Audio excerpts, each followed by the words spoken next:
विपक्ष कह रहा है कि प्रधानमंत्री बिहार आए पर अपराध पे कुछ नहीं कहा। आपने भी सवाल उठाए थे बिहार में जिस तरह के मामले आपराधिक देखने को मिल रहे हैं, पारस वाला मामला हो या जो भी हो, इस पे एक लफ्ज प्रधानमंत्री ने नहीं कहा। कैसे देखिए, प्रधानमंत्री जब सौगात लेकर आ रहे हैं उनकी प्राथमिकताएं अलग हैं।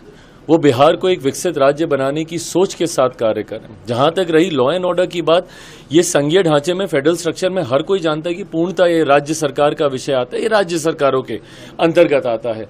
ऐसे में प्रधानमंत्री को चिंता नहीं है, कतई ये बात जायज नहीं है। बट हाँ, ये चिंता हम सबकी भी है। जिस तरीके से हाल फिलहाल के दिनों में आपराधिक घटनाएं बढ़ी हैं, जिस तरीके से एक के बाद एक ऐसी घटनाएं सामने आ रही हैं जिसका बारे में शायद किसी ने कभी सोचा भी नहीं होगा।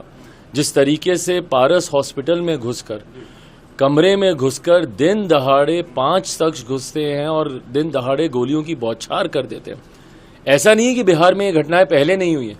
जो लोग जंगल राज जिनके नेतृत्व में होता था, आज जब वो हम लोग पे उंगली उठा रहे हैं तो उनसे पूछने की जरूरत है कि 98 में पीएमसीएच में भी इसी तरीके से गोली चली थी और उस वक्त के मंत्री, उनकी हत्या कर दी गई थी। उस वक्त वो मंत्री थे, उस वक्त घुस के उनकी हत्या कर दी गई थी। उस वक्त किसकी सरकार थी? इन्हीं की थी ना। पर ना उस वक्त के इस घटना को जायज ठहराया जा सकता है, ना आज की इस घटना को जायज ठहराया जा सकता है। हकीकत यह है कि अगर एक भी आपराधिक घटना होती है तो प्रशासन को जिम्मेदारी लेनी होगी। एडीजी लॉ एंड ऑर्डर इस तरीके की बातें कतई नहीं कह सकते हैं कि भाई बरसात के से पहले इस तरीके की घटनाएं होती है। क्यों? क्योंकि किसान खाली बैठा रहता है। भाई जो अन्नदाता है हमारा, आप उसके ऊपर इस तरीके का आप आरोप लगा रहे हैं।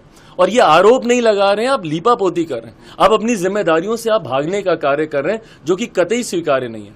आपकी जवाबदेही बनती है, जिम्मेदारी आपको लेनी होगी और राज्य सरकार को भी इसमें और ज्यादा मुस्तैदी से सुनिश्चित करना होगा कि कम से कम और कुछ नहीं तो बिहार में सुरक्षा का भाव, एक सेंस ऑफ सिक्योरिटी हर बिहारियों के भीतर दे। ये जिम्मेदारी प्रशासन सरकार की बनती है। लगातार आप भी आपराधिक घटनाओं पर सवाल, जिम्मेदारी जवाबदेही तय होनी चाहिए। मैं पहले ही इस बात को कह चुका हूं।